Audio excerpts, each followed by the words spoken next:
Wayne. Hello.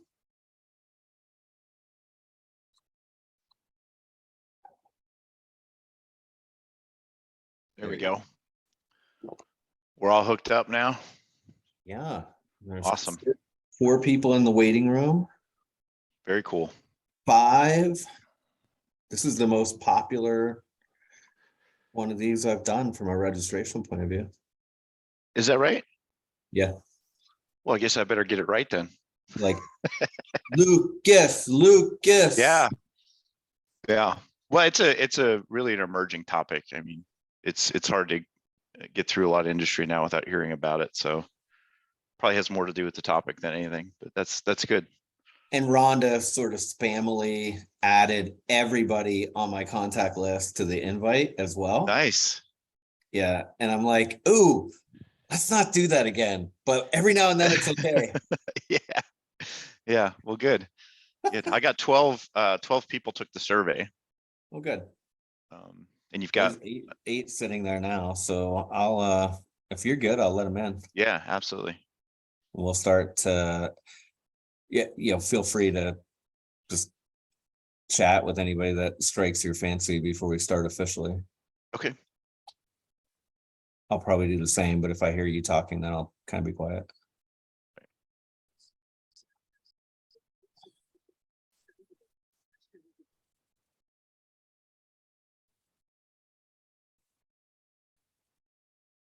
Scott, long time no see, Scott Calick.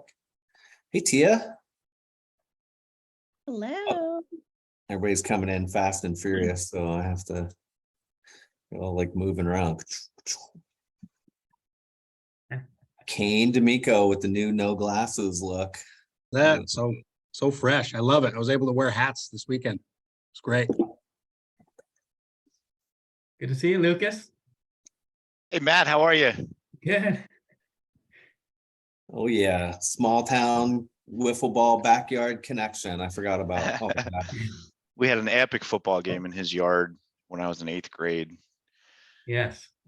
that I'll never forget. Anybody get hurt? Of course. No, I think that was one of the few ones where we were pretty safe, I think. That's good. Bill Zemer on the treadmill. How you doing, Coach? Good. How are you? Awesome. Steve, good to have you. Afternoon. And Steve's an introduction from Matt, and appropriately they are next to each other on my screen. Maybe not for all the rest of you. But that's good. So Steve's going to join us in April to talk about financials for business owners. So if you haven't gotten on that one, you're invited to that as well. Hey, Paul. Hey, Wayne.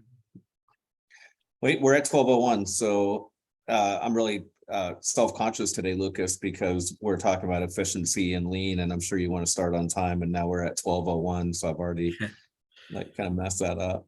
What's most important to end on time, Wayne? Yeah.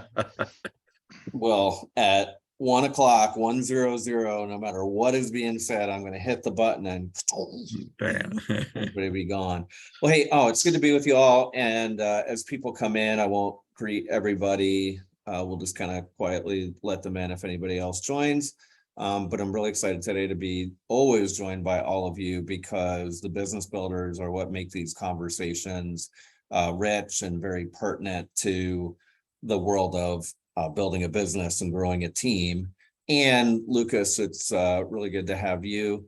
And Lucas and Matt, know each other from backyard in Cressona, Pennsylvania. And Lucas reconnected. Some of you may have met Lucas during the kind of the quarantine pandemic time range.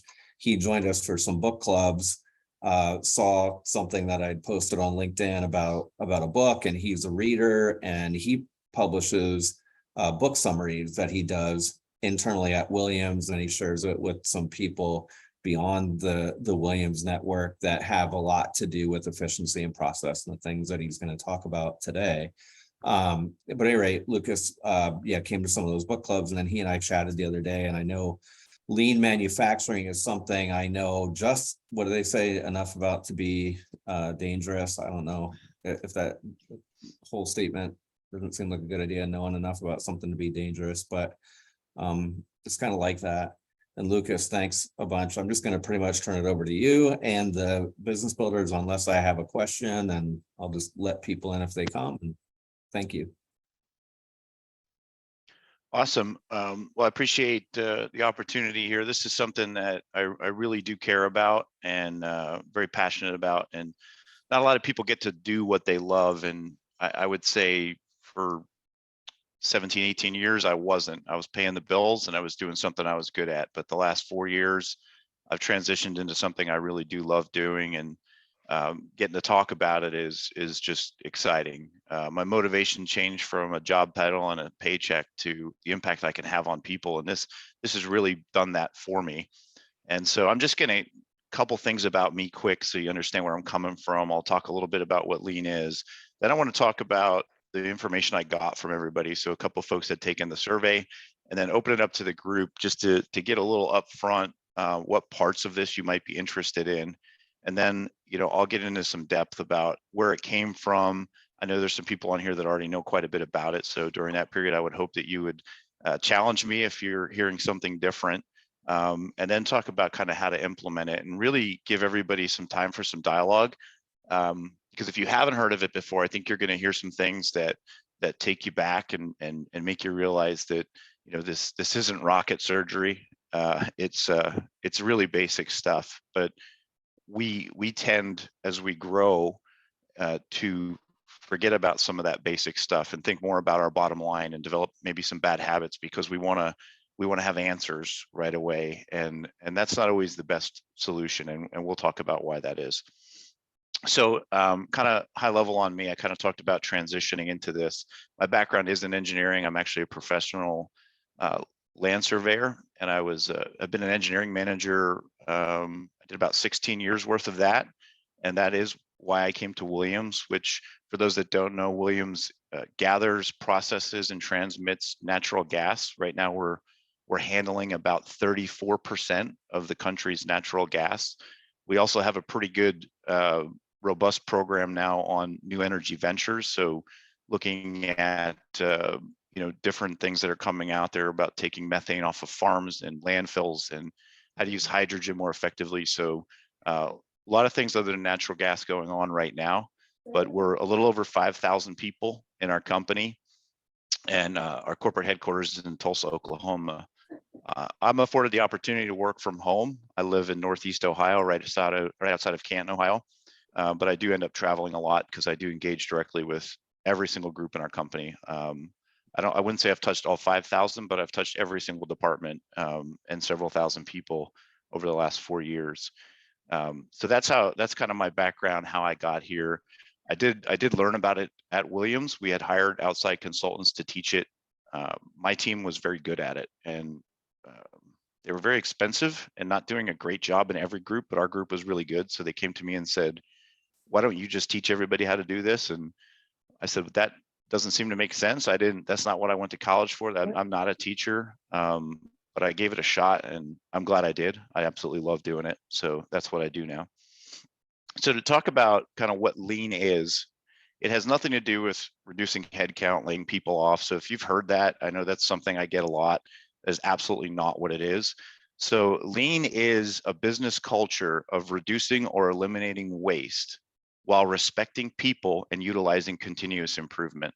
So at the end there, I want to highlight those two things: respecting people. So if you're respecting people, you're not laying anybody off. So when you hear lean and reduction, you're really doing more value-added activities, getting rid of a lot of the waste. It has nothing to do with getting rid of people, but it is respecting those people, and then it is continuously improving. So any questions on that before I talk about, I know it's a very high level definition, but that really is the bulk of it. Okay, I'll move into the survey quick. That it looks like we had 12 people take it, and we've got looks like 3 people that are pretty well versed in it. So if you have examples that you want to share during this, I would encourage you to speak up. But also, if you've seen something different, please share that. There is a lot here. If you research this or you study it, there's college programs, there's certifications, and it can get really, really complex. There's an awful lot to it, but that's not what I'm talking about today. I want to talk about some of the simple stuff, some of the things that you can grab right now and apply in your world, and then you kind of just grow and keep moving. So there was a lot of people that really haven't heard anything about it, and so we'll kind of keep it high level for some of this stuff. But as far as the questions go, I'm going to answer a couple of them right now because I think there's some interesting ones there. The easy one to answer, somebody said, I'd like to know when to use it. And the reality is always and forever. I mean, there's not one example that anybody's ever been able to give me where I can say this doesn't help with that. I use it in absolutely everything I do. One of the big moments for me at this company, getting some of our vice presidents, which here those are multi-million-dollar a year paycheck people, so they tend to think they're pretty smart, and they are very smart. But when it comes to this, maybe they aren't. I got them off center by explaining how I used it with 3rd grade basketball. So I coached a 3rd grade basketball team. We applied it with those kids. They really took to it extremely well. I gave a bunch of examples of the impact that it had. So you're going to find it really hard to stump me on where you can use this. So the answer is absolutely everywhere and everything.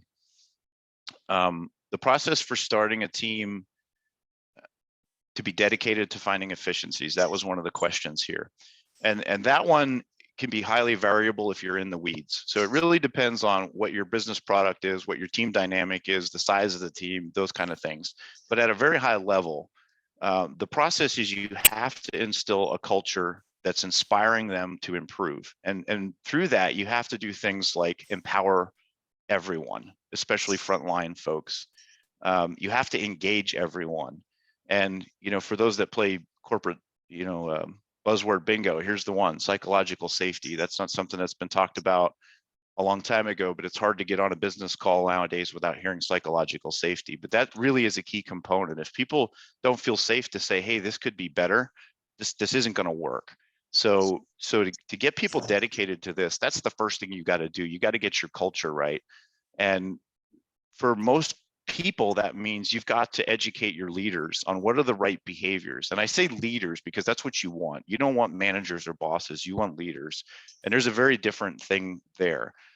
You can't be a leader by job title. If nobody's following you, and by following you, I mean you have to motivate and inspire them to want to follow you, then you're not a leader. I don't care what your job title says. And so it's developing leaders, and they have to understand that it's empowerment, it's engagement, it's psychological safety. When you have those things, the waste will start to bubble up.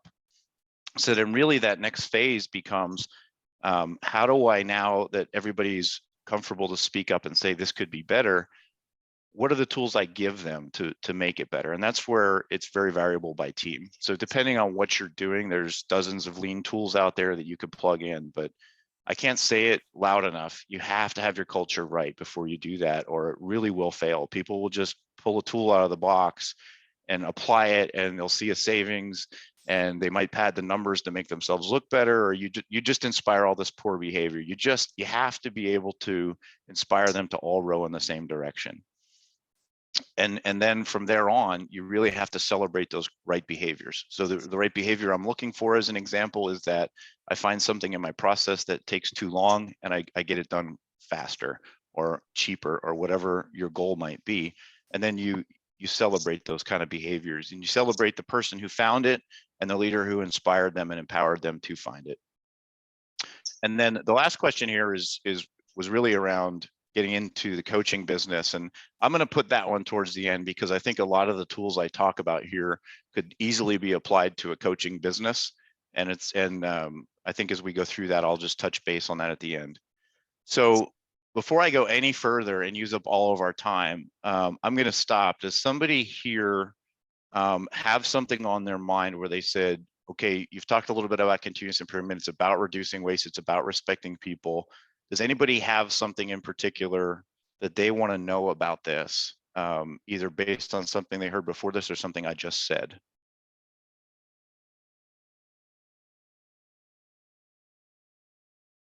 Who are my experts? Who on there said that they would teach this? I think there was 2 people. Is somebody on here today that answered that?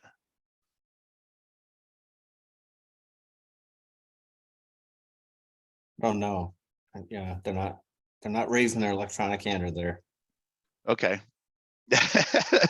No worries. So It might help find a topic or maybe just find out a couple people here what they're like. I'm looking at Kane is right below me, HVAC company. Matt Ott is next to him, commercial construction, building some hotels right now. And then Paul Huffman is like down, and he's a Virginia Tech guy, so he gets to go to the top too.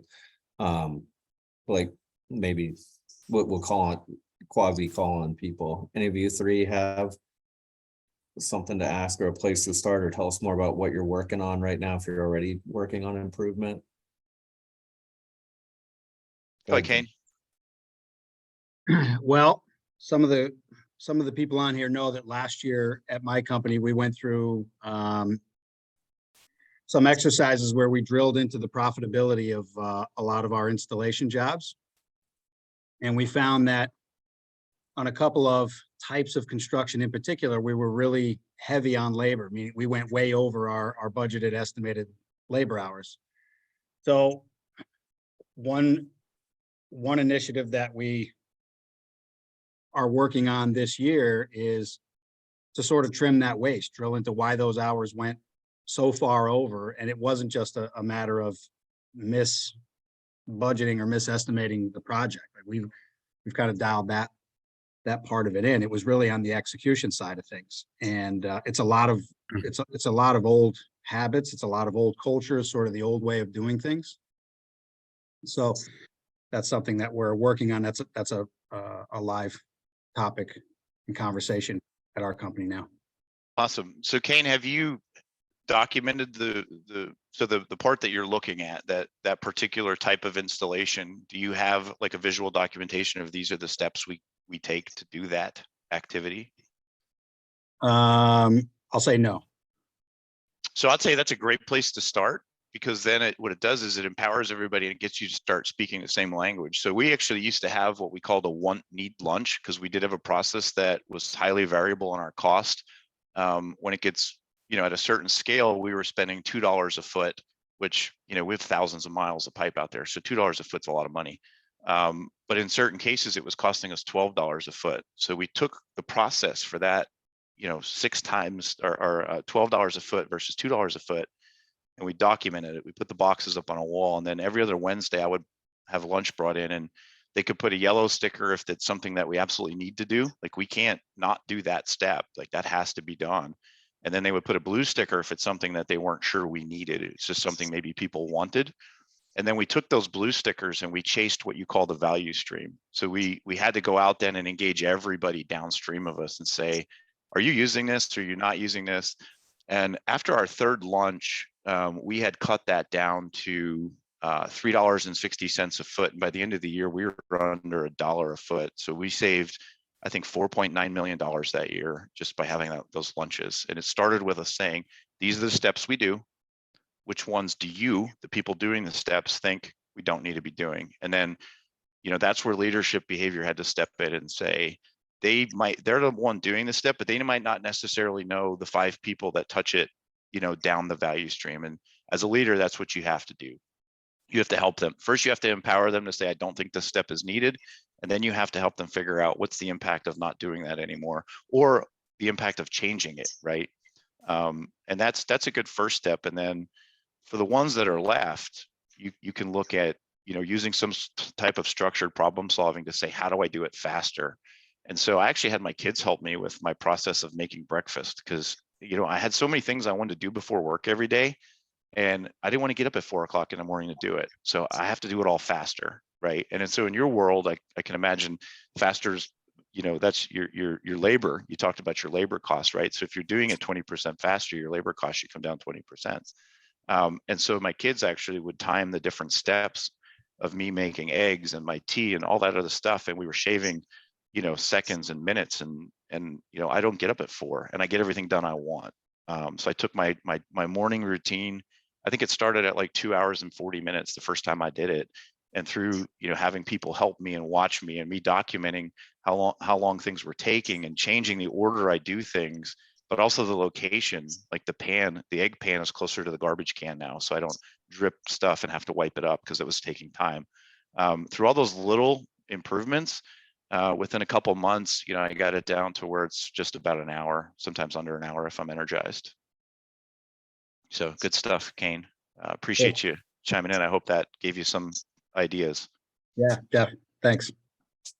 Anybody else want to talk about some examples in their world that I could maybe give you some real life applications?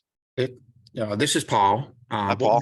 What we've been working on in our company is trying to achieve greater efficiencies in our travel. We have about half of our company that's in the field every day. Sure. And we find ourselves for a bunch of different reasons becoming inefficient in that travel.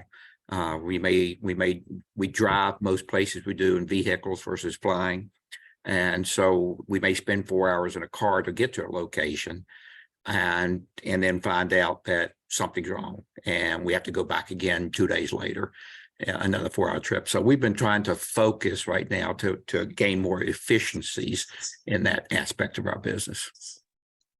Awesome. And we did an exercise with that. Our op techs, especially out in our Northwest area, up in Wyoming and Montana, they drive an incredible amount of miles between, they have to go check on these valve sites and things like that. And they did some diagramming. So our vehicles are all GPS tracked. I don't know if you have that or not. But if you do, just printing those maps and sitting down with everybody and saying, where can we do better? So actually the lean term is spaghetti diagramming. So a lot of times when you track motion, it'll look like a pile of spaghetti. And then the goal is to make it look like single lines. And so if you just clean up the spaghetti, there's a lot of savings involved there. But the other thing they tracked that it sounds like might be something for you is they were tracking how many times they had to go back, like how many times it wasn't right the first time. So that would be your defects. And then they started to list out why those things were happening, and they created checklists.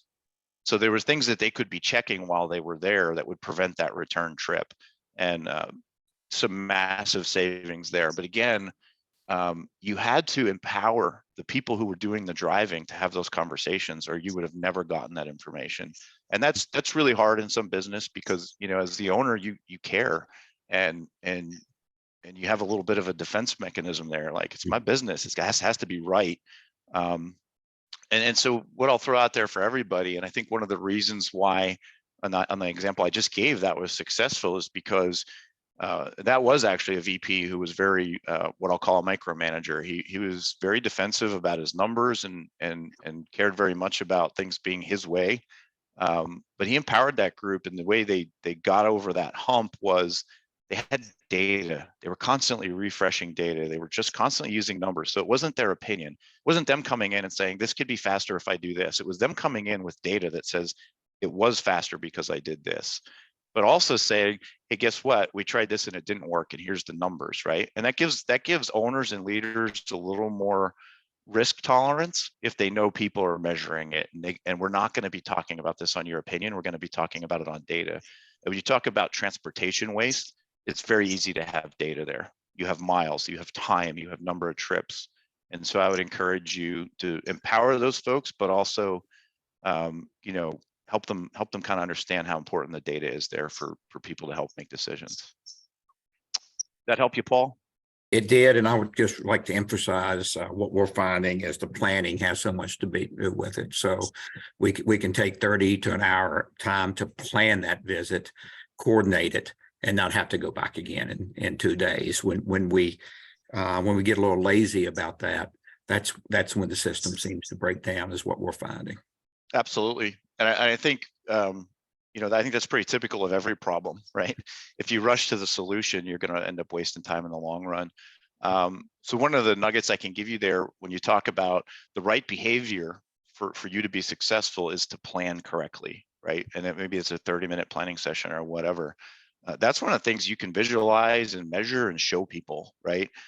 We do that with meetings. So we did a study here that 86% of the time people felt they were wasting in meetings was in meetings that didn't have an agenda. So we started actually putting up a number that says there were 15 meetings held in this office this week, and only 7 of them had an agenda. And it started to drive that behavior of, if I'm going to have a meeting, we're going to have an agenda. And once people started having an agenda, then people started saying, I can't contribute to that, so I'm going to skip this meeting. And that was fine. We actually had a director step up and make it mandatory. He said, the data is telling me if we don't have an agenda. So in your case, the data is telling me if we don't have the planning meeting, it's not a great trip. The data is telling me don't go on that trip, or have the planning meeting, right? Or build the agenda. He gave everybody permission that if you were invited to a meeting that didn't have an agenda, you were not to attend it.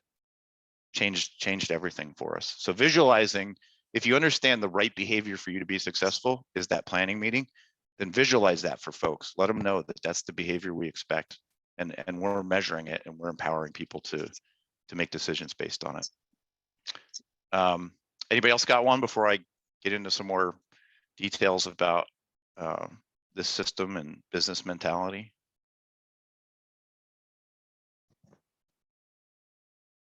Okay, so I'll oh, sorry, somebody was coming in. No, I said, doesn't look like it. Go for it. All right, good. So I'm going to go ahead and give everybody a little more of kind of the academic of this. And then, maybe that'll inspire you all to give some more examples, because I think you can all learn from each other's examples. And one of the things I'll talk about, before I get into this is, Toyota gets the credit, right? That's where everybody says it started, and I'll explain why. And the people who are successful with leveraging it, because some people won't call it lean, they'll call it the Toyota production system. If you're looking at the specific activities, the tasks that are happening, it's going to be hard for you to apply it. I mean, Matt Ott does not build cars, as far as I know. I don't know everything about his business, but I'm pretty sure he's not making any cars over there. So it's not the tasks you're looking at, it's the principles and the behaviors behind it. It's what are those leadership behaviors that have those people that are making the cars inspired to pull a cord and shut down production, inspired to say, we want to have 0 defects in our production line. We don't want a single car to have to come back through again. Those are the kind of things that you have to pay attention to. And if you can disconnect the task and just focus on the behaviors that Toyota put out there, you can be insanely successful with this. So as I talked about, it started at Toyota. So it was a post-World War II effort, and it was actually an American engineer that was sent over there to really help, W. Edwards Deming. So you heard Deming's 14 points were kind of the key things. And I'm not going to talk about all 14. It's a bit overwhelming unless you're using it all. But one of his 14 points is around system aim. So it's making sure everybody's rowing in that same direction. So we all have a system aim, right? The group here at Williams that I think is the most successful, so it's from 1 VP down, where they have incredible traction with this stuff, and their bottom line is seeing it, and their people just love coming to work every day. Their system aim is to develop a people-centered culture. And people means their employees, their customers, internal and external, the support groups, IT, accounting. It's develop a people-centered culture, and everything they do moves towards that. So that's one of Deming's points, is having a system aim. And so that's something of the 14 I really want to point out. Get everybody rowing in the same direction. Make sure everybody knows where we're headed. And that was something he brought in at Toyota. And within Toyota, he built a lot of tools. There's lean tools out there.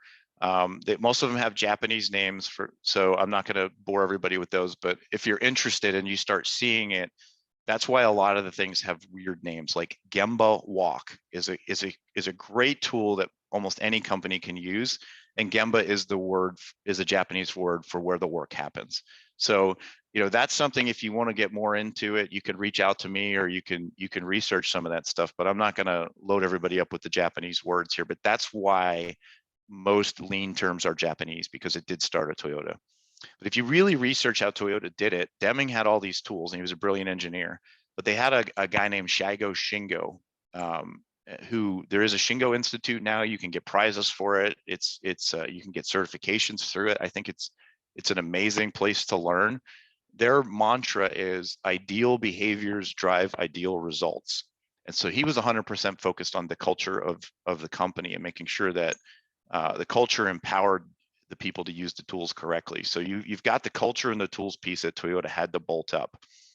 And for a long time, people were scratching their heads, like, how is Toyota, this tiny little Japanese company, starting to be better than Ford and GM and all of the, the big three who had all kinds of government support? They had such a huge footprint.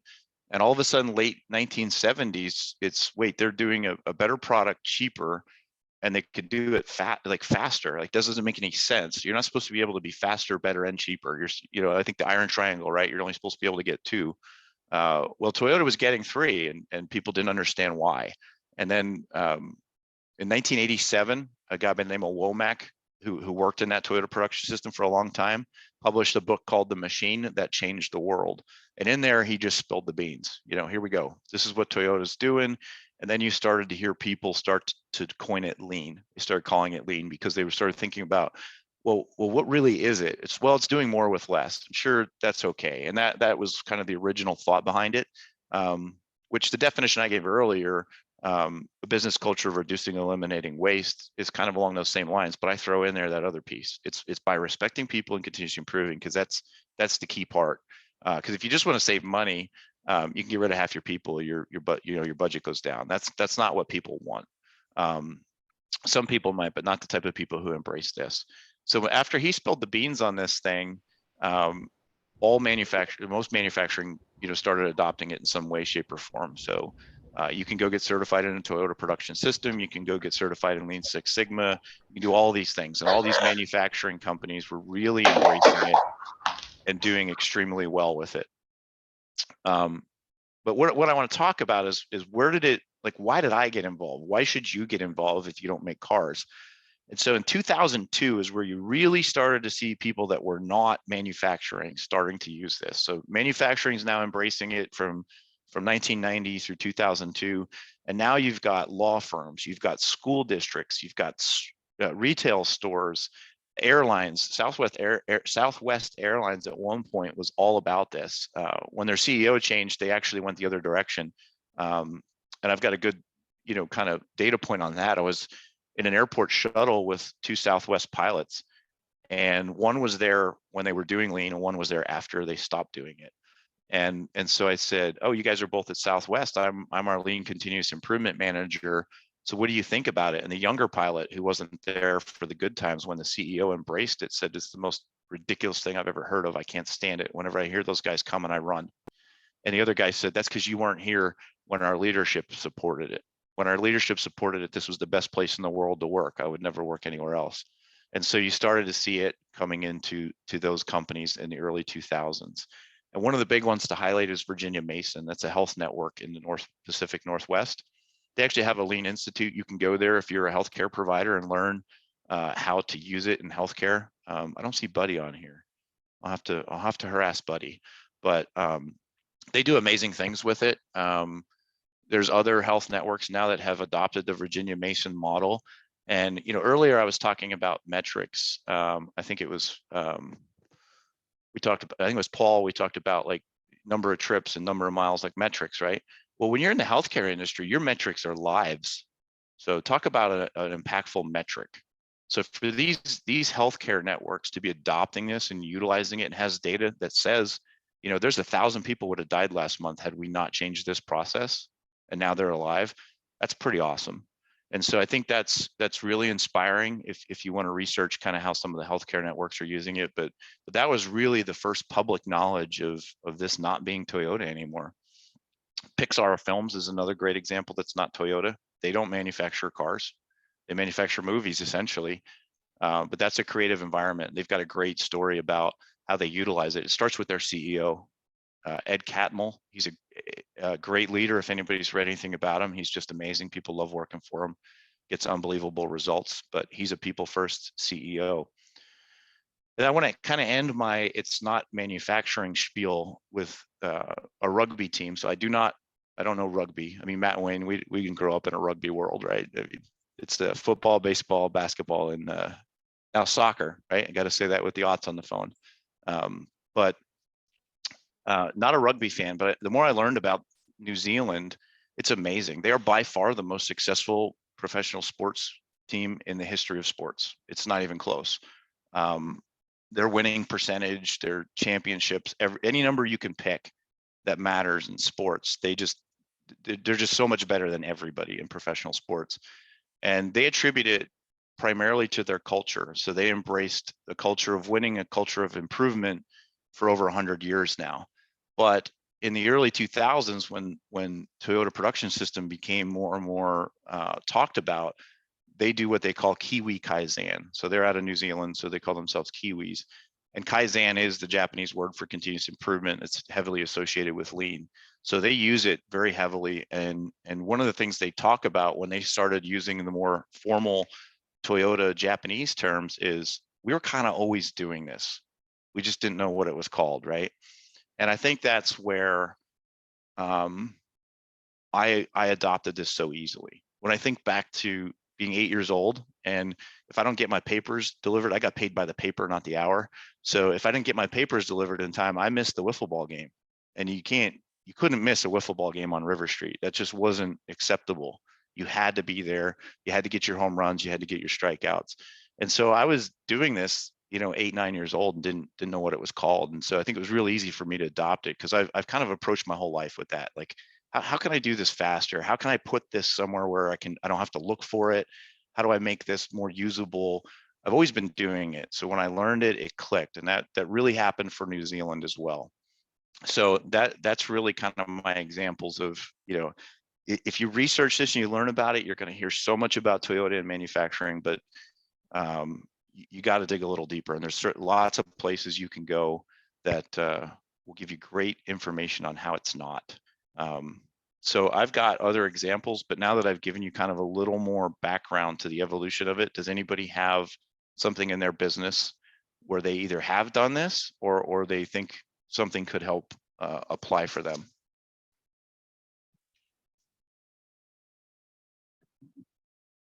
Lucas, we've attempted it in our business a few times. We're in like professional services. It's funny when you have a lot of technically oriented people and you map out the processes and everybody thinks every single thing is a must do. Right. I was just, a question I had was in addition to like the psychological safety element and the cultural side, what have you seen as some of the other either barriers that you need to overcome as a group to like successfully implement? It's a really good question. I think there's a lot of them, but the one that jumps out to me right away is reward and recognition. So you have to be very careful there, and you're trying to create a team environment, an empowered environment. And so you don't want one person standing up saying, I just saved the company $30 million. I don't know if you can think back to the story I told earlier. I talked about my team. My team was very successful. My team embraced this. My team worked on it. They actually gave me a very large spot award for that program. And I said, I don't want this. And it's not that I didn't want the money, but I thought it sent the wrong message. And I said, is there a way we can break this up and give it to these guys? And they said, no, they got theirs. Like, don't worry, they got it too, right? And I was like, okay, maybe I'll take it then, right? But you have to be very careful there. I think where I've seen this become I only care about the dollars we save, it fails every time because if your main focus is saving that dollar, you're likely to disrespect somebody. Maybe not intentionally, but it could happen. And so the opposite side of that is measuring the cultural behaviors. And the group I talked about earlier, the Pacific Northwest, that's the only thing they measure You know, the metrics they have in front of them every day is how many times a leader empowered somebody, how many times a leader identified a hurdle and helped remove it for somebody. How many times, I'm looking at, I actually got a list here. They have 14 behaviors they measure, some of them monthly, some of them quarterly. None of it's dollars. They don't have a single dollar number, but when the quarterly numbers come out for the company, just amazingly, they have the best financials because that's not their focus. Their focus is on that culture. And so I think how you share the message and how the reward and recognition breaks out is really something that can damage this if you don't do it well. Does that help you out, Steve? Yes. And so one of the key tenets, I'll just kind of go on Steve, because I think you're accounting, correct? Is that your business? Correct. So when you talk about service industry, one of the many principles of lean is voice of the customer. So it's making sure that you're continuously engaging your customer and understanding their needs. And when you talk about customer needs, it's going to be cost, quality, or schedule, right? And one of the things that I think is very easy for people to forget is you can overproduce for a customer. So if a customer says, I need a car to get me from here to there, and you build them a Rolls Royce, but they only want to pay for a Volkswagen, it is possible to make things too good. The sweet spot is exactly what they need for exactly the cost they need at exactly the time they need. And if you think about it, I think somebody on here does tractor trailers. You don't necessarily want to build things early either, right? Because how much money does it cost you to put 500 tractor trailers somewhere that aren't ready to be shipped?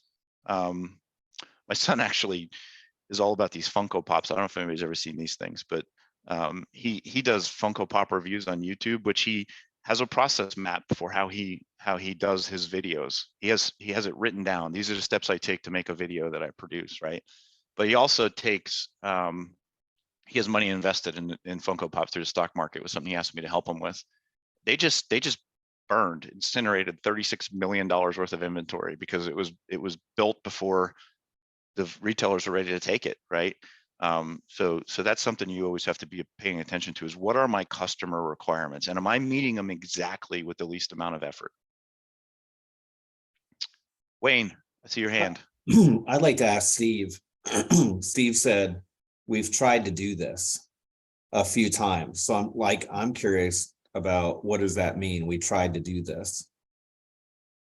Well, from my perspective, there's plenty of room for continuous improvement. So there's a lot of with either sort of main side of our business, there's various steps that some need to be completed for standard, for like industry requirement purposes and so on. But then internally, it's just how information is processed and who touches it and how many times, and some of the rework. So it's been interesting just seeing what I was asking is, when we've stuck a handful of who we deem as sort of our like smart people, right? They tend to be much more technically oriented. And when you put them on an efficiency like group to try to map out stuff, they really have a hard time separating like what can be sort of cut from a process, because to them my perspective on it is like there's an additive like number of steps you need to do. They're trying to get to close to that 100% accuracy, right? Which like it adds a dozen steps to go from whatever it is 90 to 92%, right? And so that's where I've been challenged at times in terms of trying to say, like, do we really need to do like everything in this in the process here? Like I have like silly examples that would probably be lost in translation if I try to convey it to the group. But there's like there's just some like rework or who's doing the work. A lot of it gets like delegated like up instead of down, and so we saved hundreds of thousands of dollars by actually documenting roles and responsibilities on a certain process, because we had managers who were $250,000 a year people doing a task that the $40,000 a year administrative assistant could very easily handle without any issues. And just by shifting that work from one person to the other, it empowered that other person to go do other things that maybe they're only capable of doing because of their seat in the organization. But I'm glad Wayne asked that, because I think it changes my answer to you just a little bit. I think what I said is still very valid in your case. But when you talk about roles and responsibilities and making sure that you're producing the right product, number one, I would ask, were you very clear on the customer requirements before you guys started to even try and fix it? Because that's where most people miss. We're not 100% crystal clear on what's needed. So we're going to assume they want 100% accurate when 90% is going to be good enough, right? And so that's step one. You've got to have that. And then the next piece, when you start documenting process, if you heard me talk about that example earlier, it wasn't me as the leader of that group saying these are the steps you do. It was the people doing the steps actually documented it. And so we use a swim lane diagram for that. So it has the different roles in the company. And then each person, this is the task I do. Okay, what do you do next? And that was built by the people who do the work. And I think that's extremely important, because I've been in rooms where the manager or the director, wanted to feel important and said, no, I'm going to come in, I'm going to tell you what my people do. Those fail every time. It has to be the people doing the work talk about it. And then you kind of talked about that data point of 100% accurate. And again, it goes back to the customer requirement. Is that what really is required? And I'll give you an example. Our COO is pretty old-fashioned guy. He's brilliant, but he's also very challenging at times. And I was working on a project where we had misspent $47 million. And he said, that needs to be zero next year.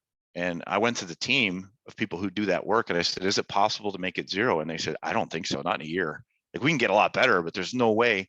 And so I went back to him. I said, they don't think that's possible. We have to set them up for success. And he said, I don't care what they say, it has to be zero. And so we went through an exercise, and it was a 2-day process to get through it. We documented everything. We analyzed the data. We did a root cause analysis. We applied some countermeasures. And behind those countermeasures, some of them cost a lot of money, right?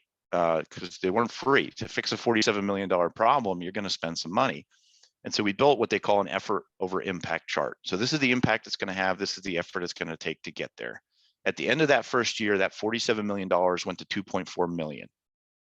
So the team was excited. That was way better than they thought. They thought they'd get it under 6.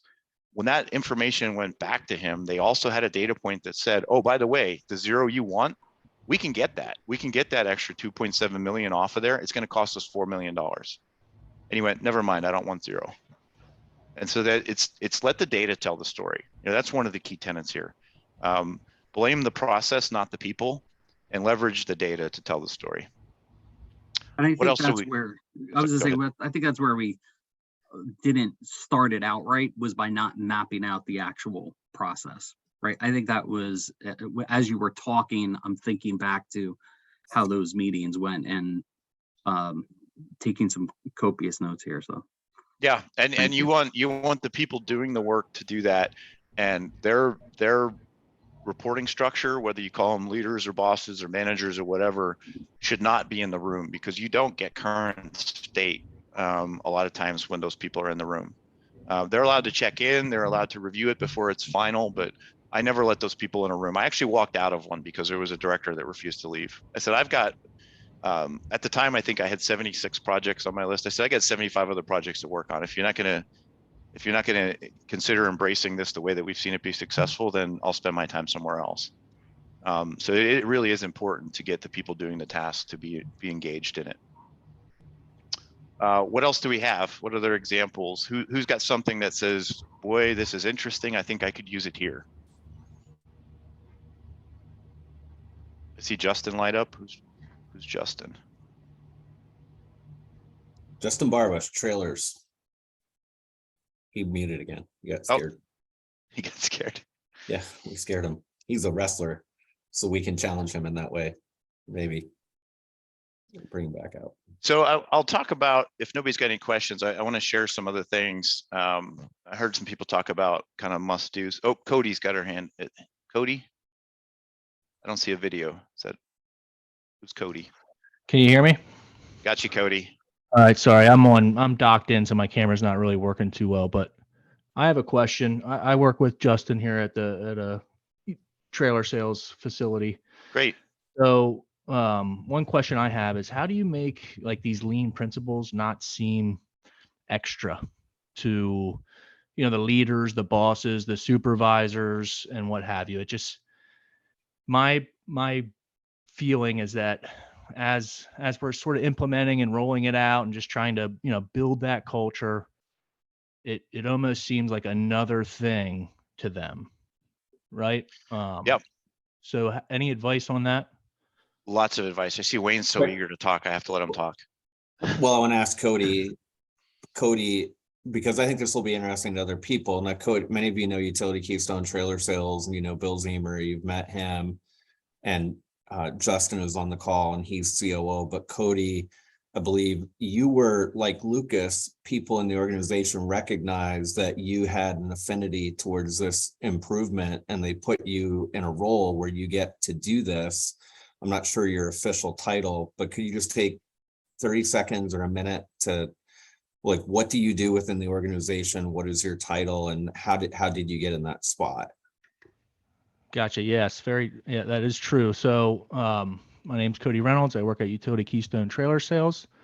I started off as, a guy in the warehouse working heavily with the shop and the parts departments. And with my history coming from a company that implemented continuous improvement and the different lean principles, I fell in love with it there. And I wasn't in love with that company, but when I came back to Utility Keystone, which is a company I always loved, I wanted it there. I knew it could make an impact, and it took me 5 years, but I did it. So now my title is a continuous improvement coordinator, and I help champion things like systems and processes, safety, continuous improvement, and something we're trying to kick off, which is 5S, or we call it 6S. We've added safety into that, which is a huge initiative for us right now. And so anyway, that's kind of where I'm at currently. Thank you. Well, so Cody, I wish I could give you the silver bullet. Here's the answer. Because I've seen it. This is a struggle we have in different pockets. There's places where it's not a struggle. There's places where it is. If I had to answer it one way, I'd say persistence. So you just gotta, you know that it's worth it. You know why to do it, why you're doing it, why you want other people to do it. And so you've got to just kind of keep coming back to the drawing board. So I'll give you a couple of things that we've tried and they've all worked in some places and other places they haven't. So just by using the definition is where I get a lot of people off center, because we totally get, I don't have time for this. Like, this is something like I got enough on my plate. I can't do something more, right? The definition is reducing or eliminating waste. So there's nothing more about that, right? That's less, no matter what language you're speaking, reducing or eliminating. So I think, displaying the definition has helped in some cases. Others, it has not. One thing that has helped a lot is simplifying it. So instead of coming in with process maps and structured problem solving, just come in and say, everybody on the floor today, I want you to find something that you can improve by 2 seconds. Whether it's moving a wrench from here to here, or taking a form that you always have to fill out and making it into an app or something. So find something that fixes your world by 2 seconds. And then when they do that, you say, now go find another 2 seconds, and it'll start to grow. So starting more simple. So I actually have, when I do lean introductions to different parts of our business, I have one that's called Simple Lean. So it's a 15-minute presentation on how to simplify it. So find those quick, easy wins.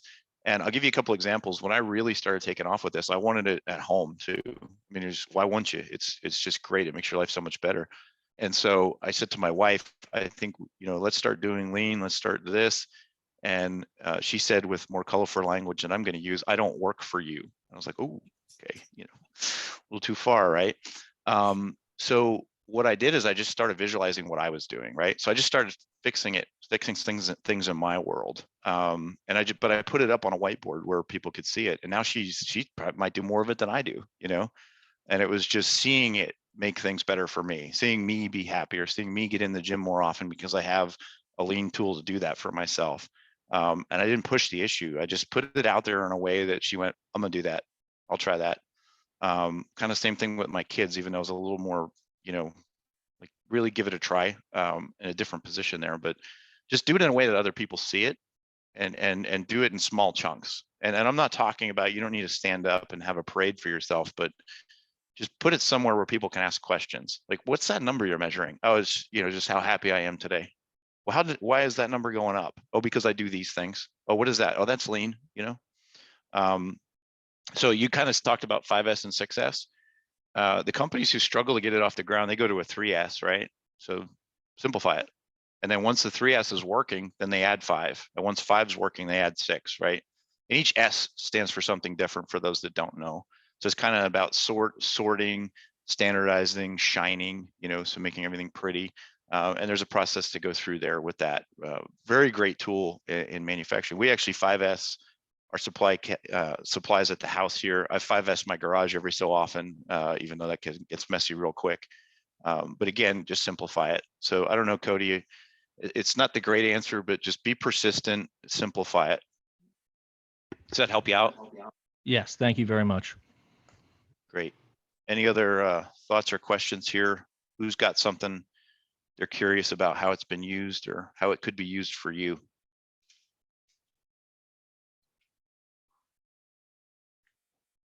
So I want to go back to something I was about to do before that question. Somebody had talked about kind of must-dos.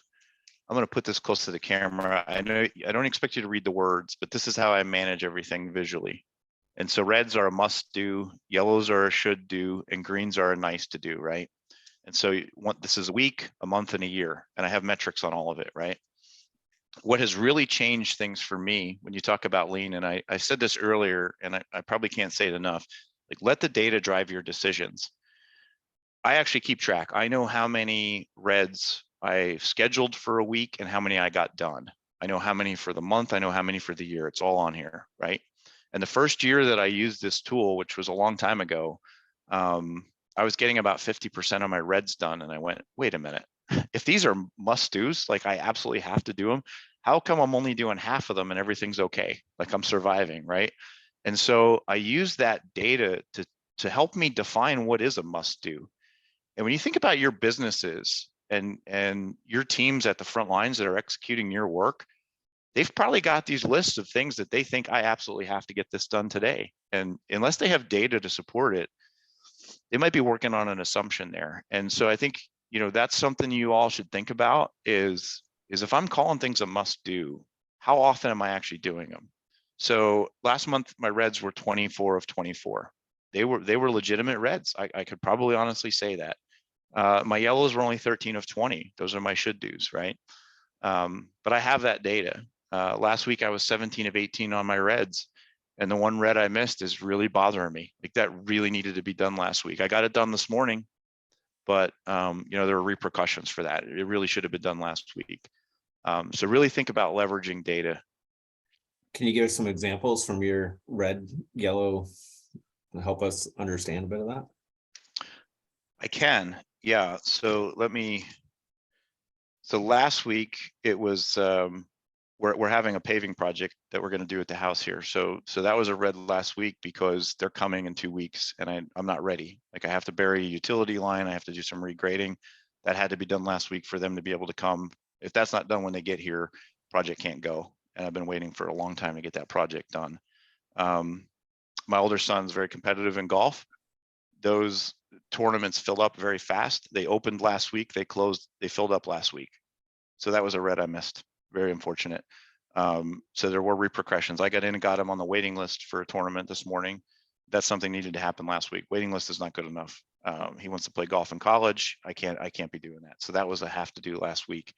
On the work front, you know, there's lots of deliverables in there that needed to get done. So one of the, okay, here I'm just looking at one of the reds that I checked off was make sure I'm prepared for Business Builder Camp presentation. So that was one of my reds last week. And obviously, if I wouldn't have got that done, I would have been wasting all of your time. And that's not acceptable for me. So I had to drop my mower off last week to get repaired. That was something that was scheduled. Now on the yellows, I'm writing a book. And so one of my yellows I really should have done last week was have progress on my book, which is one of them that I did get done. A yellow that I did not get done is we have a weekly family meeting. So one of the lean tools that's out there that actually the healthcare networks leverage extremely well is called a huddle meeting. So it's a huddle box format. So you come up with 3 or 4 simple boxes. These are the important things to talk about. And the great example of it is Integris Health Network in Oklahoma. During the COVID outbreak, they just took that existing tool they have and they changed it to their COVID tool. And so from a shift nurse to the CEO, the communication of something she saw during her shift to the CEO happened in less than 2 hours because there's a system of huddle boxes that move up. We use them weekly here as a family meeting, and we did not get that one last week. And that's a should do, because we definitely operate better when we're all on the same page. But we operated this past week without being on the same page on a couple of things. So should do for me. And then, green things are like call family or friends. So I set targets for how many phone calls I make, which when I first started doing that, some people were like, hey, you're only calling me because I'm on your to-do list. I'm like, well, yeah, that sounds awful, but otherwise I haven't talked to you in 6 years. Like, what do you want? What would you prefer, to be on my list or not to be talked to? So those are some of the behaviors that I want. Another thing that's in my numbers, I'll try and share this again if I get a little closer. But these ones down here, the red, green, and yellow that's down here are habits. So the red ones are habits I was already doing. Yellow ones are new ones I'd like to get. And greens ones are like, if I'm having the best day ever and everything's working out, I'm doing those things, right? And so for those that have heard about habit tethering, that's kind of what that does. But it also gives me some accountability to metrics. So I have 16 things that I want to do every day, like good habits to have. And I set goals for myself that, make sure I have a 12, I call them check, 12 check day or a 16 check day. It means I get them all. But there's things in there like reading, exercising, taking my vitamins, getting my push-ups, getting my sit-ups, eating enough vegetables, habits. So that's visually management. So that's a lean tool, visual management, to drive the right behaviors for myself. And I use that data then to inspire me to do better, right? Other questions on? Well, a question I have is, I wonder if anybody out there has somebody on their, or Lucas, the way I say this, you might say this is not the right way to go about it, and that would be okay too. What I'm curious about is anybody sitting here thinking they have somebody on their team that is wired like Lucas or wired like Cody. And I get some of it can be learned behavior, but then also there's some people that have some gifts in this area that were bubbling up when they were 8 years old doing their paper route, trying to make it more efficient. And so maybe Lucas, if nobody wants, maybe somebody will say, yeah, I do have somebody. How do I inspire them and encourage them? Or maybe you can say, is that a good path? These are people that have 10 people in their businesses, 4 people in their businesses, just 1 for now. I'm just looking around the screen, right? Right. So I think, so in our company, we call those lean champions. So when I go into a new area that hasn't done any of this before, we try to identify that person who's passionate about it, that person who has that skill set where they're very capable of respecting people, but they have a continuous improvement mindset. And where we get one of those from within the group to bubble up, it's extremely successful. And if I go back to my own journey, that's why we had an incredible amount of success right away. As soon as we got rid of the external driver, the consultants that were costing us thousands and thousands of dollars a week coming in to try and tell us our business, we got much better. So I certainly would encourage you that if you do have somebody that you think, well, this person, really wants to make things better. They really have a good mindset for continuous improvement. They love to collaborate with people. Get them engaged, get them interested, get them to learn about it, send them my way. I can give them I've got a whole series of 5-minute videos that introduce a lot of these topics. But that's much more effective if you have somebody from within your organization that develops the skill set and can really drive it. Does anybody have one of those or think you have one? Well, I was gonna ask Lucas, is there a certain personality type that fits that role better than others? It's a great question, Matt. I've not really thought about that. And I'm just thinking about the ones that we have right now. I'm going to add and say discipline is a very good trait for those type of people. I think, yeah, I think there is a certain amount of discipline required. I do, like, if I think back to like where I've been able to be successful, it certainly has, but then I would challenge to say, but is my discipline coming because I care so much about it? Right. So I think a behavior trait that I think is required is it has to be somebody who cares, somebody who has a little bit of passion. Because if they don't care and they're not passionate about it, they're not going to bring that energy to everybody else. And people will see it as this is extra, right? So you got to have somebody there that inspires people to put a little energy into it. I didn't realize we have a chat over here. Sorry about that. We have an employee in our company that has that trait that reminds me of this. He is an engineer. Right. And we very smart engineer was struggling in the beginning with personal organization management. Put him through some training, and he just embraced it. Great. To the point now that he and I meet every Friday afternoon. He talks about his successes for the week, what his goals are for the following week. He's got a plan or something kind of similar to what you showed up there, and it takes him to the personal side of his life as well as professional side. But I think one of the things that keeps it going is that one-on-one meeting. And it's not long, 15-minute meeting we have every Friday afternoon. Great. Yeah, that's somebody there. I think, leverage that. One of the stories, I think it was Ford, had recognized an employee for like 45 years of service without missing time. And there was all these accolades that make him sound like the best employee ever.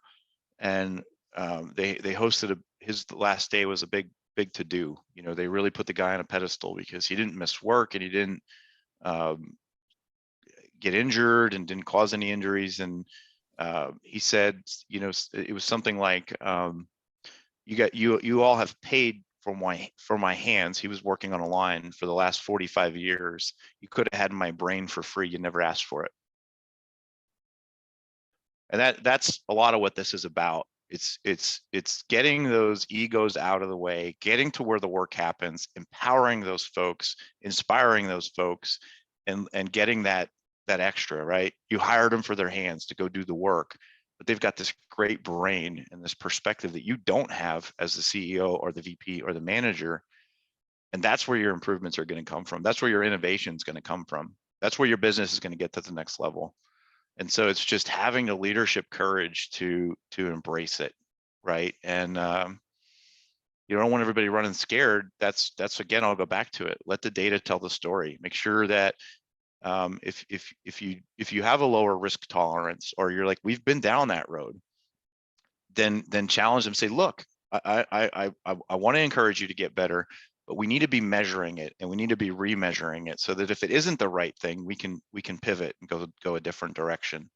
I was talking about psychological safety earlier, about corporate buzzwords, but you hear a lot of people now talk about fear of failure or fail fast. Like that's what you want, like fail fast. If you're not failing, you're not trying. And this whole business mentality should really be inspiring that. I just recently got our COO to do something different, which kind of surprised a lot of people, but he's out now going, instead of when he goes out, when he leaves the 55 floor tower in Oklahoma, he used to come and sit with directors and VPs at fancy dinners. That was him getting out, right? He doesn't do that anymore. Last year, he went to where work is happening. Oh, you guys are doing a filter change at one of our facilities. I'm going to come see it. And so he did 26 of them last year. So 26 field trips where he got in the jet, went out and saw actual work, where he had to wear his fire retardant gear. He had to wear safety glasses and helmets. He's not in the ivory tower anymore. He went out and saw work happening. And he actually is tracking now, of those 26 visits, he found something like 84 opportunities for improvement just by going out and observing. Now, he didn't go out and say, you need to do that different. He just observed and then asked the question, like, is there a better way to, like, do you think there's a better way to do that? Oh yeah, there's a better way to do that. And he kept track, right? And now he's actually correlating it back to how many changes we're making at the company that remove those hurdles. So he measures how many times he goes to the field to observe, how many hurdles get identified on those trips, and then how many of those hurdles get removed. And the correlation is amazing. You know, one trip is 4 opportunities identified and, 2 point something hurdles removed right now. And some of it's, sounds really simple, but the one filter, the vessel is 8 feet tall. And so they would stand on the safety railing to loosen the nut on the top. And I can't tell you how many people we had fall when that was happening, or how many of those leaked because the nut never got tightened all the way because you're standing on this railing, right? And so they priced, well, what if we just put this little 2-step catwalk next to it, And they were like, well, while you're building that prefabricated equipment, that's an extra $100 to do something like that. Well, that's the standard now. That's how they all come. So they have a little thing they stand on, take the nut off. If he wouldn't have gone out and seen that, that tech has been screaming for years. Oh, I hate doing these filter changes. I got to stand on the railing. And his boss is like, yeah, whatever. Just stand on the railing. It's not a big deal. But you get the right person, the right motivation, the right empowerment, and those kind of changes happen. So my personal story about that, Lucas, and I think I may have told you this, but for the sake of everybody else, some of you have met my dad, Wayne Herring Sr., at one of our business builder camps. And if you haven't and you're interested, we have a video of him sharing his story here live with all the business builders. He had started this used car warranty company in 1992, and I went and joined him in late 2004. And it was a pretty big company, like some of you have built. Not huge, not Williams Energy, but it was, 40 employees, $13.5 million. It was significant. And by the time I got there, so what was that, 12 years after he started it, he had done a lot of the, like, in the beginning, you're the butcher, the baker, the candlestick maker, and doing everything. And he had done all that down in the weeds. But by the time I got there, he was now doing more like CEO stuff. Didn't have a 55-story tower yet, but I went there as a civil engineer who had been in construction and in consulting engineering. And I wasn't always good at living in the details and spending a lot of time in the details in that world. But I do have an engineering like mindset, and it was my dad's business and I cared about it. And lots of people that aren't family members care about it too, but I had beginner's mind. I was brand new to that business. I was coming in for the first time. And one of the things he had me do was work in each of the individual departments that had developed in the company over time.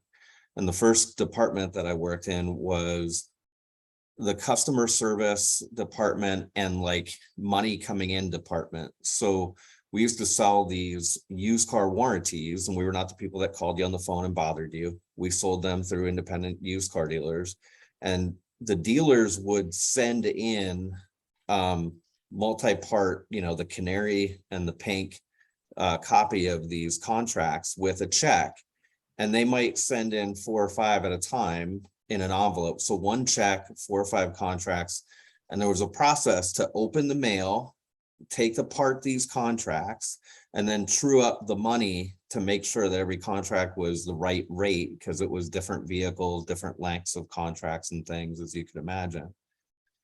And I went in that department to do that and started working with these frontline people, some of whom had been there from almost the beginning with my dad, and some of whom were newer, had been hired in the last 6 months or so.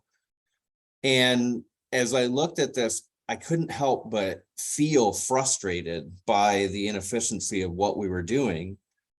And we were like sending out letters to customers, and every person was doing their own part. And I don't even remember all the details, but I came out with a list of like Wayne's list of all the things we should be doing differently. And I was charting it, flow chart, sketching out the flow of the papers and the money and who did it. But when when I asked the people why we did it that way, of course, their response, very innocently, they were nice people, they worked hard, they showed up every day, but their response was some variant of, because that's how we do it. Like, it was almost like they didn't even get the question, like, because that's how we do it. Like, that's how we've always done it. And, and again, not bad people, but but I just looked at it differently than they did. And my dad, part of the point of this is my dad was completely out of touch. Again, through no fault of his own, he was on to other things. He was no longer in the weeds and doesn't like being in the weeds and wanted to delegate, but it had, kind of grown beyond him. And even the department manager, when I said to him, surely there must be a machine that like folds letters and stuffs it in envelopes. It just seems like there must be a machine. He said, oh yeah, we looked at one of those, 6 years ago or so, and they were pretty expensive. And I was like, well, maybe we should check like how much it costs now. So you bring somebody in with a mindset like this who has beginner's mind, they've not seen it before. And I think, Lucas, you're talking about this idea of psychological safety. As the owner's son, I had like an unfair advantage in that area. Right. Like I felt like I kind of owned the place to a degree, or I wanted to look, I don't know, I wanted to help with a whole lot of things. But however people can create that and go back. I love that story of the CEO going back into the weeds a little bit, so to speak. Everybody Yeah. could do something like that. Yeah, I think that's a good story. And I think was the Kane earlier, I talked about, like, do you have your process visually charted? And I'll just let you know, it was actually our Tunkhannock, Pennsylvania office. They not only wanted them all charted, but they wanted them put next to the kitchen where everybody is. And it was a huge effort, because when you take every piece of the puzzle and you chart it, it was this massive wall. They called it their process wall. But what it did is people who didn't work in those groups were over there just checking it out, because like it's this new thing. It's all over the place, and we use pretty cool colors here or there. We use little stop signs, and we tried to make it a little fun. Put some icons in there that draw your eye. And some of the op techs who are way downstream, they're not in the process at all. They're the end customer of it. They're not familiar with it. They don't know any of those steps. But those folks standing in front of that and saying, really, why do we do that step? What is that step? And then the person who does it having to come over and explain it and go, yeah, why do we do that? I mean, we lost track of the money on how much we saved from those conversations, because we had this board over there where they could take this little red sticker and put it on there. And then we would build a team to evaluate it, because you can't just say, no, let's not do that, because you may not know who touches it. So you may, your perspective may be, let's stop doing it. But then, somebody in the regulatory affairs or somebody in property accounting might go, well, if I don't have that, we can't depreciate that asset. That's a true story that happened here. So you have to, it's not as simple as like, I don't think we should do that, stop doing it. You have to then chase your value stream, understand who impacts, who's going to touch it downstream. And the more you visualize that, the more successful you can be. I see Cody again. Cody, you got something to add? Yeah, well, just a quick question off of the process stream. And when you start looking at process mapping and all that kind of stuff, what's your take on assurances, on quality checks, on things like that within the process that don't necessarily add value, but they could save comebacks, they could save rework. So there's like a line there, and I'm not sure when it becomes waste and when it becomes like over processing. So inspection is always waste. It's 100% always waste. But the goal of lean is not to eliminate all waste, is to reduce it. So anything that's deemed, non-value added to the external customer, you're trying to shrink it. You may not be able to reduce it because of the risk. So if you eliminate all inspection, you may be incurring some substantial risk.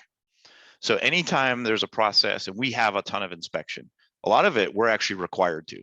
So we can't do anything about it. FEMSA, FERC, somebody says, no, you're inspecting that, right? We don't have an option. Got to pay for it. But where it is our option, once it's documented and you put it in there, right? Because it's current state. This is where we're inspecting things. There's a couple things you should be doing. One, what's the data say? So I know I keep repeating that, but if I've inspected this 1,000 times and 1,000 times it's passed, should I really be spending money to inspect it anymore? And maybe you should. You got to understand that, but you got to have that data really helps with those decisions. But what I always challenge teams with when we do this, how far left in the process can we change something so that you don't need the inspection? Or how far left in the process can we put the inspection? And the way that I help people understand how important it is to get left in your process, and I think I've already said this to Wayne, if I hired you to move the Mississippi River, are you doing it in Mississippi or Minnesota? Further left in your process, the bigger the impact, the less it's going to cost you. So how far left can I move my inspection? Or how far left in my process can I change something so it doesn't need to be inspected? So if the computer automatically kicks it out, a good example of that is it's called the toothpaste story. It's a great lean story because it's so simple and it's millions and millions of dollars. Cody, have you heard that story? Yeah, I think I have, but go ahead. And So it's a toothpaste manufacturer. They were putting pallets of toothpaste out to Walmart, and Walmart was getting these pallets with empty boxes. There was no toothpaste in the box. And they finally said, enough's enough. If this happens again, you lose your contract. And so the executives who were smarter than everybody geared up this engineering firm. They built, I think it was $5.6 million, this system of scales and sensors that would shut everything off.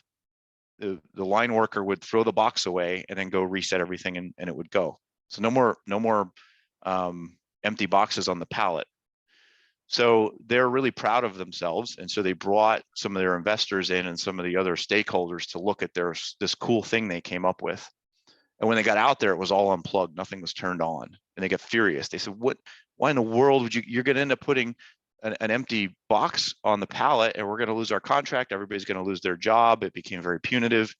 And the worker said, well, I have to get so many thousands of boxes on this pallet every day. And when this scale shuts the system off, it takes us 8 minutes to restart.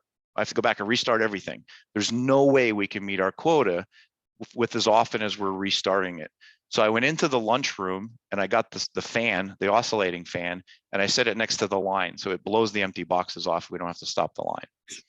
So there's a $15 solution with no negative impacts because that person was empowered and motivated to fix it because they were dealing with that problem every day, as opposed to a $6 million solution that had negative, it met the goal. There was no empty boxes going on the cart. That was the goal. But should have that been the goal? The person at the line says, that's part of my goal, right? Part of my goal is no empty boxes, but I also have a goal to get a certain number on the pallet, right? So when they were fixing that problem, they were only thinking about part of the goal. So that's something, a great story of empowerment, engagement, and solving the right problem that, and left in the process, right? And cheap. So that one got a little off track, but I think that's a great story. It talks about if you empower the people doing the work, the solutions can be substantially better, and by better, quicker, cheaper, and no negative impact. So other thoughts? I know we only got a couple minutes left here. So one of the questions was around, oh, sorry, go ahead, Kane. Going back to visually spelling out the process, I'm gonna get together with certain people, right, and spell that process out, because I personally don't even understand. I mean, I can make up what I think the process is, but I personally don't understand the whole process because I don't touch the projects. Mm-hmm. So I'm gonna get together with the people that with maybe like a focus group, right? Like, because we have sales guy, we have project manager, we have foreman, and then we have the actual field installers that are all at any given time involved with a project. So I'm going to get representatives from those teams together to spell out what the current process is. Right? Yeah. So in our world, what we'll call that is a subject matter expert. So you're gonna sit there and you're gonna say, these are the 8 different roles that impact this thing from start to finish, right? And what you want is you want a subject matter expert who's actually doing the work from each one. I try to avoid duplication there, because if you get 2 subject matter experts on the same task, you end up arguing about where the decimal point belongs, and that's not important right now. But what I'll, I made it sound real simple, Kane, but I actually have, I don't know if you can get my contact from Wayne. I have an actual step-by-step play sheet for how you do these things, because we do hundreds of them. Okay. I can send that to you and you can look at it, and it's, from my viewpoint, it's fairly intuitive. So you may be able to open it and say, yep, I got it, and you can go do it. If you can't, just circle back to me and I can give you some tips. Cool. One of the key things is you have to make people understand why you're doing it. Mm. So why am I asking you to come in and tell me what you're doing? Because if you don't, they're going to come in thinking you're trying to catch them doing something wrong. And this is why I want you guys to be honest. This is why I want you guys to feel safe, because if you're not telling me what's actually happening out there, I can't make it better for you. And so you may not even be able to be in the room. You may be able to kick it off, but you may have to leave the room to get honesty. You're going to have to know your team dynamic there. Sure. Good, thanks. Anything else here? Well, Paul chatted that it'd be helpful to all of us. So sure, if you would share it, I'll keep it within people that attended, Lucas, but that would be great. Other thought on my mind, it's always good to end up with insights. Like, did anybody, what did you get out of the talk and the work from other people? Anybody have a aha, like, oh yeah, this makes sense, or a action, insights and actions? So one of the things when I talk to groups, even within the company or out, if I'm doing a decent job, I should be inspiring action. So what's that action you take? I think I saw Melissa raise a hand there, didn't I? Yep. So I think my takeaway, can you guys hear me? Yep. Yes. I think my takeaway is, I feel like, and this is a compliment, right? Like, this conversation was like a little bit above where I am as an Right. organization, but through Wayne and on the group, I'm learning to be in that conversation.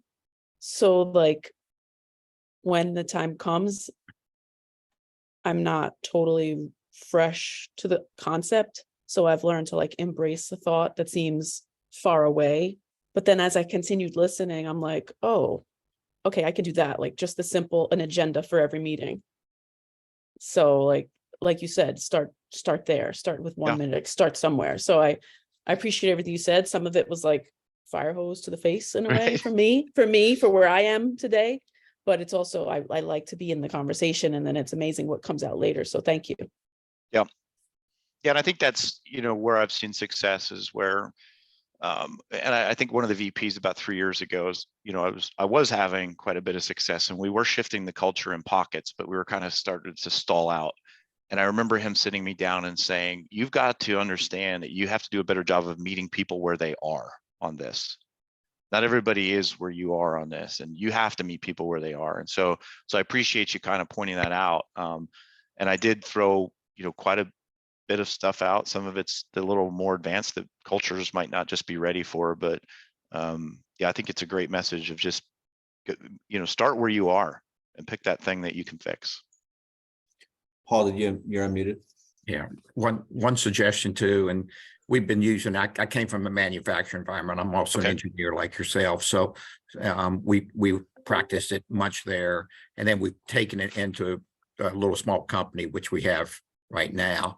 But it needs to be in much bigger levels than what it is right now. I love your thoughts of picking out champions, the people that are embracing it, letting the rest of the company learn from them. But another big takeaway that I had right now is I need to be applying this in home. Yeah. I mean, I really need to apply different dynamics there, obviously, just like what you said, they don't work for me.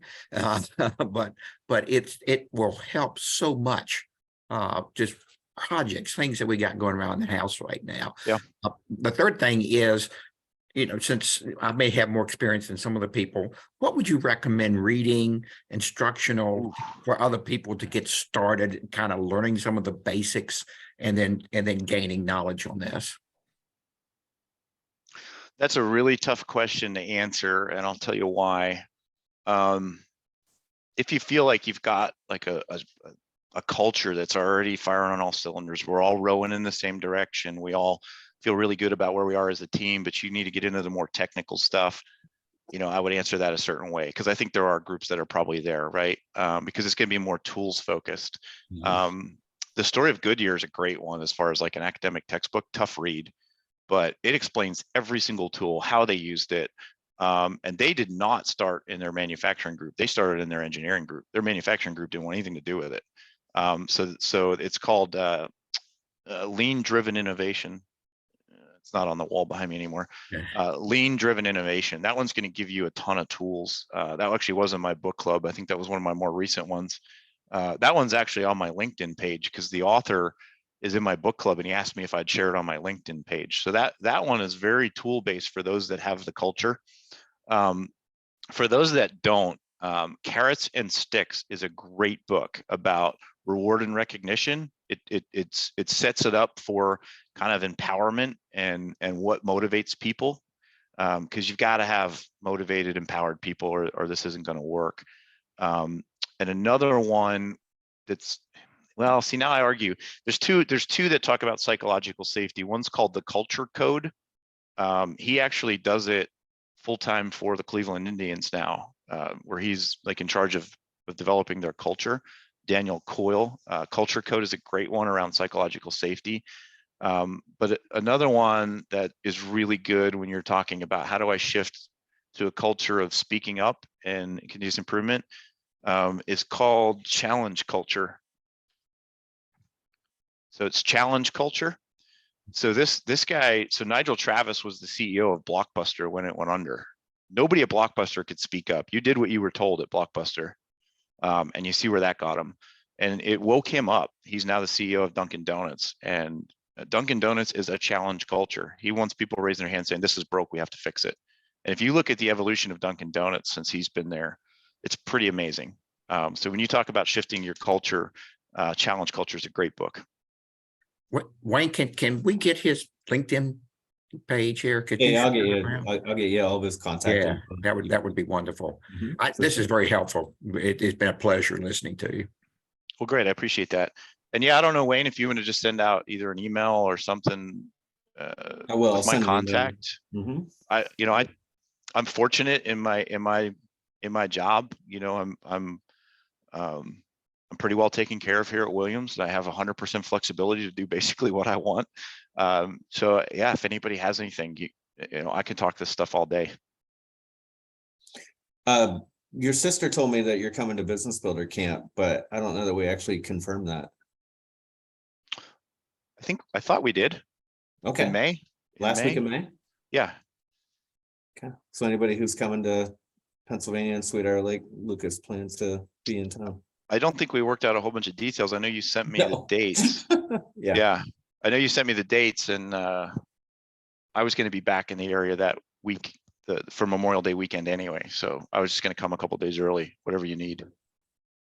That's great. But yeah, we got some time to iron that out. But yeah, I guess if anybody needs anything specific from that week, if you're going to be there, let Wayne know and I can prepare. Okay. Hey, everybody. Thanks for being here. Lucas, thank you so much. You got it. Absolutely. We got to get you some gear, some bling. I'll take it. Thanks, Lucas. Later, everybody. Yeah. All right. Thanks. Take care. Thank you, guys.